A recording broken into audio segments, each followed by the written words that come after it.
We do have a lot to talk about as far as the forecast goes. Temperatures are a little chilly out there right now, my friends. We are in the 20s. We will stay in the 20s as we head through the night. We do have clearing skies, though, and as I say that, we also have some snow that's going on. Let me put everything into perspective for you, though.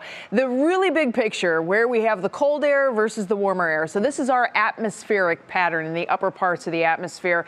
Where the cold and the warm kind of come together, that is really pointing to where the jet stream is. The jet stream, we've been talking a lot about it this week.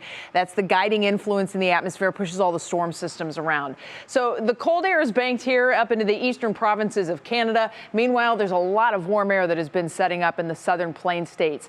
Watch what happens as we go through the next couple of days. We start to see a bit of a shift. Now, I'm sure you've been hearing about the warming temperatures coming in, and by Saturday, friends, we are going to be sitting in the 60s. It's going to be a really nice Saturday for us. We're going to hold on to the 60s even into the early part of the day on Sunday.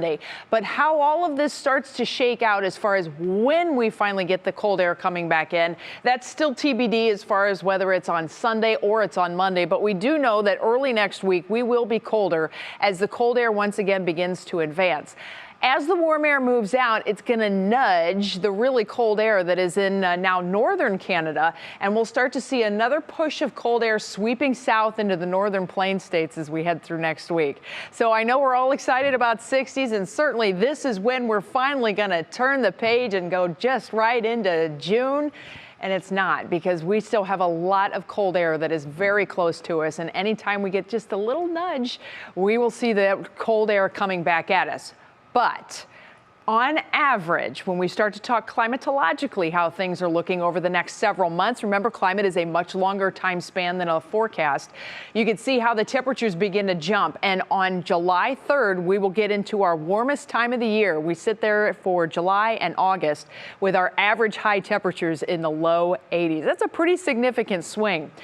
Of course, we still have some snow to talk about right now, though. June is right around the corner, right? These lake effect snow showers are ongoing thanks to the northerly breezes and the northwest wind that's sitting just above the surface. We're in the 20s to right around 30. As we take a little bit closer look right now, you can kind of see how these snow showers are beginning to move just a little bit farther to the south. So heads up for Euclid and over toward the Bracknell area. You're going to have some of these light snow showers coming in, as well as out into Mayfield Heights. Not heavy stuff, though. This is a live look in Concord right now on the ODOT camera. You can see, yeah, there's clouds, but there's not heavy snow falling. So that's good news, just some flurries.